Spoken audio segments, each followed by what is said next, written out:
Bonjour à tous, j'espère que vous allez bien par la grâce de Dieu.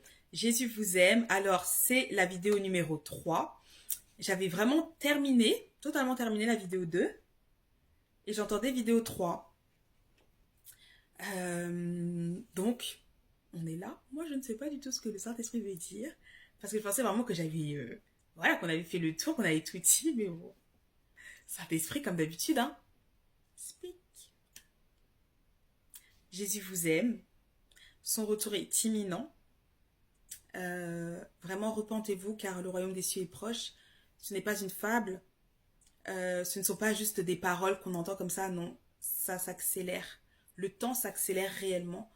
Et Dieu ne veut pas que vous soyez ignorants des choses qui se passent. Donc vraiment, reprenez la lecture de la Bible. Lisez la Bible. Invitez le Saint-Esprit dans vos lectures afin qu'il puisse vous parler. Demandez-lui là où vous en êtes. Si l'enlèvement venait, là, est-ce que vous seriez pris ou pas? Vous savez, il y a un passage de la Bible où le Seigneur, ou lorsque des personnes diront Seigneur, Seigneur, le Seigneur leur répondra, arrière de moi car je ne vous ai pas connu. Arrière de moi, éloignez-vous de moi, vous tous qui commettez l'iniquité. Mais eux, ils étaient choqués. Ils ont dit, mais n'avons-nous pas prophétisé en ton nom? N'avons-nous pas chassé les démons en ton nom? Ça veut dire qu'en réalité, ils étaient persuadés qu'ils étaient dans le vrai. Or, ils étaient en train de s'illusionner eux-mêmes. Pourquoi? Parce que le Seigneur leur a répondu ce que lui savait. Et il a dit qu'ils commettaient des iniquités, qu'ils pratiquaient le péché en vrai, qu'ils n'appartenaient pas à Dieu dans leur cœur.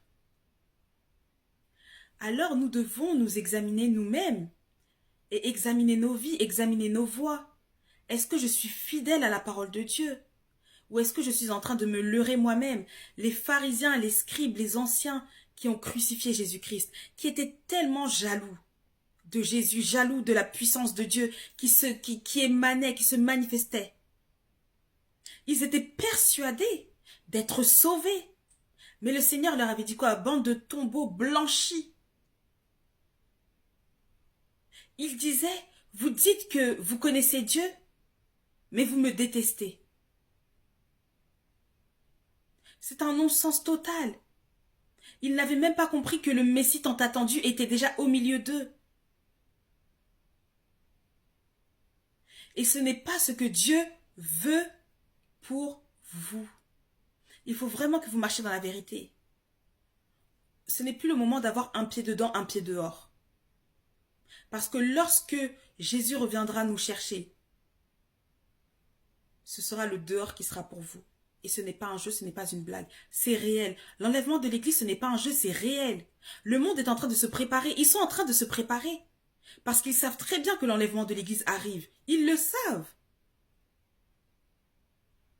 C'est pour ça qu'ils se préparent comme ça. Ils auront déjà trouvé une excuse pour expliquer qu'est-ce qui s'est passé, pourquoi est-ce qu'il y a eu ces milliards de disparitions dans le monde.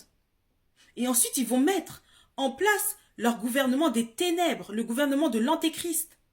Et il y aura la grande tribulation dont parle la Bible. Ce n'est pas que dans Apocalypse, c'est aussi dans le livre de Daniel, c'est aussi dans le livre d'Ésaïe, c'est aussi dans les évangiles. Dans la Bible, on en parle. Ne soyons pas sages à nos propres yeux. Oui, c'est redondant d'entendre toujours la même chose. Oui, oui, oui, oui. Dieu n'en a pas fini. Il ne veut pas que vous puissiez mourir, que vous puissiez être éloigné de lui pour l'éternité. Regardez autour de vous ce qui se passe, écoutez. Les jeunes meurent comme ça. Tout ça pour dire que ce n'est même pas une question d'âge. Il y a des personnes à qui on a parlé de Jésus-Christ, ils ont dit, moi je ne veux pas entendre, ça ne m'intéresse pas. Tu as fait ton choix.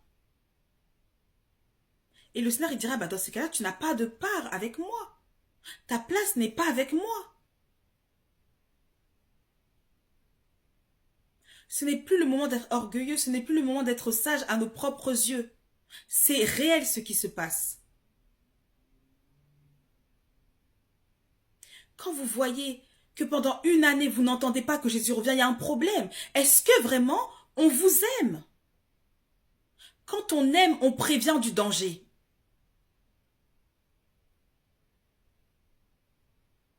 Quand Jésus prend le temps de nous montrer ce qui va se passer, de nous montrer dans quelle saison nous sommes, dans le monde entier,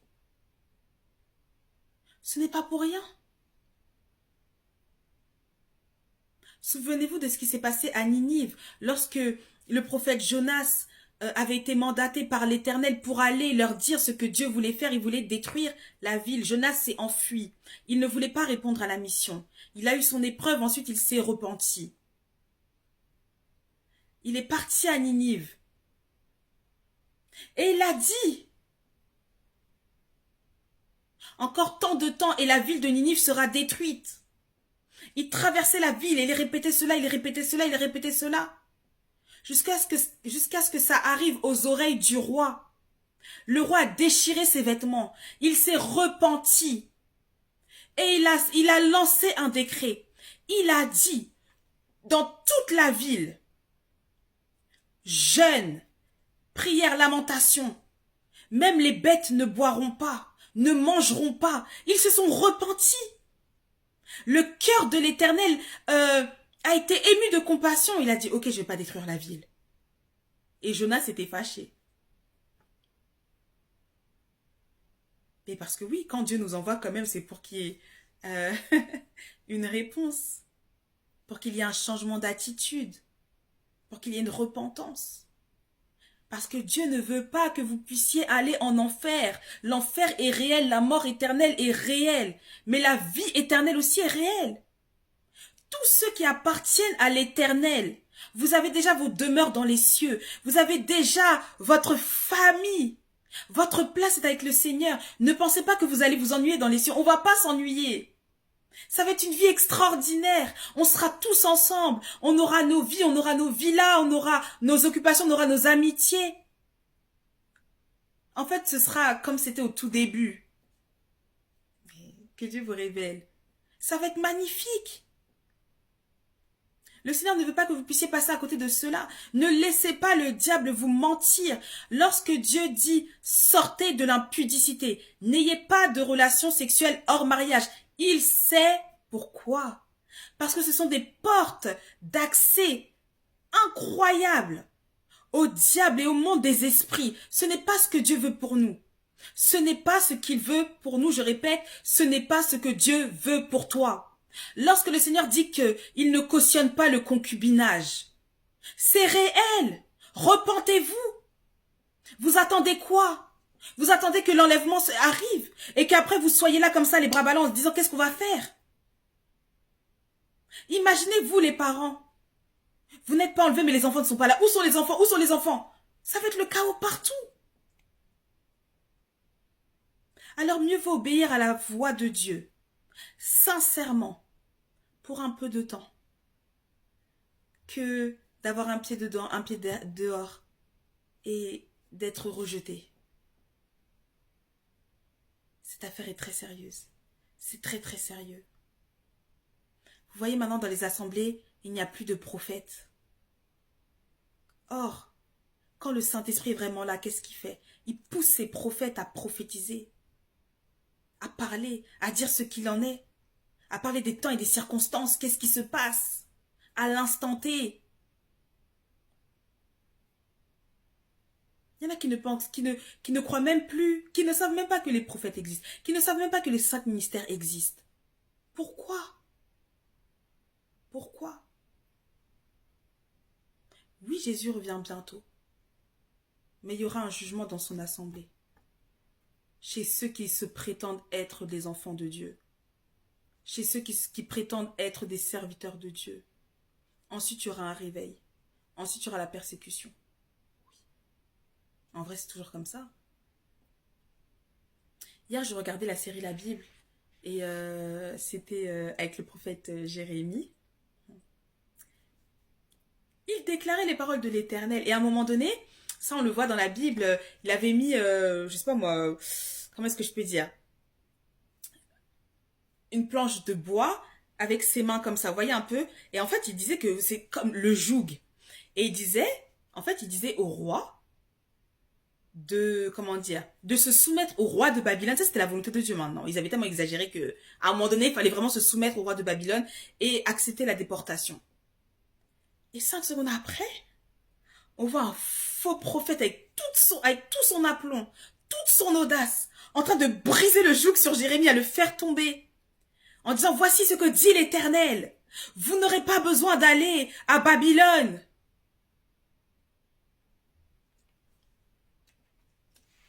Parce que les faux prophètes, c'est ce qu'ils font. Ils parlent plus fort, beaucoup plus d'extravagance. Ils sont voyants, on les voit, on les entend. Mais pourtant, ils ne sont pas envoyés par Dieu. Ils sont là juste pour dire ce que le peuple veut entendre. Et à ce moment-là, le prophète Jérémie lui dit que de toute façon, toi, cette année-là, l'année prochaine, tu seras mort. Et on a vu beaucoup de prophéties qui se sont accomplies. Au lieu de se repentir, au lieu d'accepter d'écouter la parole de Dieu, non. On l'enferme, on le fait battre, on le met en prison. C'est pas un jeu. C'est pas un jeu. Et je me souviens, pareil, parce que quand il y a eu la déportation, bah, du coup, la ville de Jérusalem a été détruite, les flammes, le temple a été, comment dire, dépouillé, détruit, bref. Ils avaient pris tous les trésors du temple de l'Éternel et ils ont tout emmené à Babylone. Mais les personnes les plus pauvres, on avait permis qu'elles puissent s'occuper un petit peu des vignes, etc. Et à un moment donné, le roi Nebuchadnezzar avait désigné une personne, je vais pas dire de bêtises parce que voilà, une personne, on va dire, pour s'occuper justement du peuple qui restait. Parce qu'on avait pris bien évidemment les nobles, voilà, les Daniel et tout, bref, ils étaient déjà à Babylone. Et il restait vraiment les plus pauvres, les plus misérables. Et à un moment donné, on dit justement à ce responsable, on lui fait dire qu'il y a un complot contre lui, d'accord? Pareil, la sagesse. On lui a dit que on était en train de faire un complot contre lui et qu'on allait le tuer. Il lui a dit non, mais pas du tout, il va jamais me faire ça et tout, bref. Toute la confiance du monde. Ça s'est passé, on l'a tué, et du coup, le peuple s'est retrouvé sans responsable, entre guillemets. Et ceux qui avaient commandité cet assassinat ont commencé à dire, bah non, dans ce cas-là, nous on va aller en Égypte. On prend tout le peuple et on va en Égypte. Mais à un moment donné, ils se sont dit, bon, on va chercher quand même la voix de l'Éternel. Et ils ont demandé à Jérémie, parce que Jérémie était resté avec le peuple. Le roi de Babylone lui avait demandé ce qu'il voulait. Est-ce qu'il voulait rester à Babylone ou rester dans la ville de Juda? Bon, il n'arrivait pas à répondre, donc finalement, il est resté avec le peuple. Et donc, la Bible dit que ils ont demandé à Jérémie, quelle est la direction du Saint-Esprit? Quelle est la direction du Seigneur? Que veut l'Éternel pour eux? Et bizarrement, là, cette fois-ci, l'Éternel avait pris quand même beaucoup de temps pour répondre. Ensuite, Jérémie vient leur répondre. Avant cela, ils avaient dit, non, en gros, on le jure et tout, on va obéir à la voix de Dieu. Ce qu'il nous dira, on le fera. Ils ont juré devant l'Éternel. Jérémie vient leur dire, n'allez pas en Égypte, n'y allez pas. Parce que, en fait, ils voulaient aller en Égypte pour être sous la protection de Pharaon. Le peuple a dit quoi? Non, ce n'est pas l'Éternel qui t'a parlé. On va y aller. Et Jérémie a dit dans ces cas-là, puisque vous voulez aller vous réfugier là en Égypte, l'épée arrivera en Égypte à cause de vous. Et eux, ils ont dit quoi? Non, mais de toute façon, c'est pas grave. Et que notre sang même retombe sur nos enfants. Et qu'ils allaient continuer à offrir des sacrifices aux idoles, aux faux dieux, pour irriter l'Éternel. C'est de la prostitution, c'est de l'abomination. Et puis, moi c'est là que j'ai dit, ils ont dit à Jérémie, tu viens avec nous. Vous imaginez un peu? Ah là là, les hommes, voilà, parce que les hommes sont comme ça. On ne peut pas se dire, c'est seulement le peuple d'Israël qui était comme ça, ils étaient têtus. Non, non, non, non, non. Les hommes sont comme ça. Mais lorsque Dieu nous dit arrêtez, réfléchissez, réfléchissez à vos voix, il est temps d'écouter. Pour être honnête avec vous, moi je suis choquée de cette vidéo-là parce que quand le Seigneur me disait vidéo 3 vraiment et qu'il a insisté, je me suis dit je vais faire la vidéo 3. Parce que hier aussi, je faisais une vidéo et le Seigneur en amont, il m'avait déjà prévenu, il m'avait dit il n'y aurait pas de vidéo 2. Donc quand j'avais fini ma vidéo 1, j'entends vidéo 2. Je dis, Et là, je comprenais que ce n'était pas la voix du Seigneur, vous voyez? Parce qu'on connaît, voilà. Mais là, aujourd'hui, je me suis dit, comme c'était hier, je me suis dit, oh. Mais là, le Seigneur a tellement insisté, je me suis dit, ok, je vais faire la vidéo 2, je ne vais pas parler, on y va. Mais quand je vois que là, on en est à 15 minutes, c'est que déjà l'affaire est grave et que le Seigneur voulait vraiment qu'on entende sa voix et qu'on comprenne. Donc, s'il vous plaît, lisez la Bible. Lisez la parole de Dieu. La parole de Dieu, c'est notre nourriture. Elle nous purifie. Jésus-Christ a dit déjà, vous êtes purs à cause de la parole que je vous ai annoncée. Le message est passé. Que Dieu vous bénisse, que Dieu vous protège, que Dieu vous fasse grâce. Continuez à entendre la voix du Saint-Esprit. Continuez à parler de Jésus-Christ autour de vous avant qu'il ne soit trop tard. Et n'oubliez pas, le Seigneur nous demandera des comptes. Quand on aime, on prévient du danger. Tu ne peux pas dire que tu aimes une personne et tu ne lui as jamais parlé de Jésus-Christ. Tu ne peux pas dire que tu aimes ton ami et tu ne lui as jamais parlé de Jésus. À bientôt. Jésus vous aime. Bye.